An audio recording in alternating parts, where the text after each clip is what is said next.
Now, from your experience in designing and launching the global programs you had, what are the things that jump right to the top of the list of things that companies need to be aware of? I know in our conversations, you've talked about global governance as an example.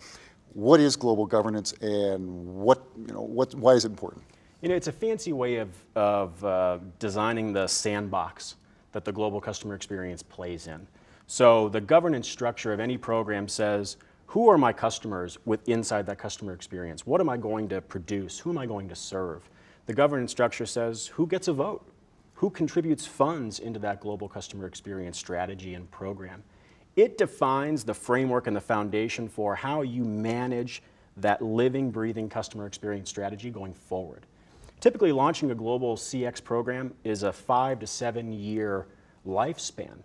It's a big program that maybe gets launched in 3 months or 6 months or 9 months, but then you continually refine it over time. And so these decisions are made, and the investments, the return on investment comes back over years. So you have to have a mechanism for designing and defining who gets a say, who steers where the program goes, who decides when it changes and how much it changes. That's the global governance structure. It's the boundary of the sandbox that you play in.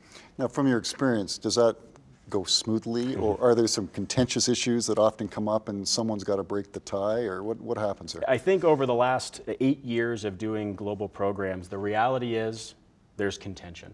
There's politics. That's the real world of globalization, whether it's customer experience, whether it's manufacturing, whether it's services. And so the global CX strategy is no different. You have to have that governance structure so that you can reduce as much as possible the politics, the deciding on who pays and how much they pay, all of those things that are fundamental to a global program, but really add no value.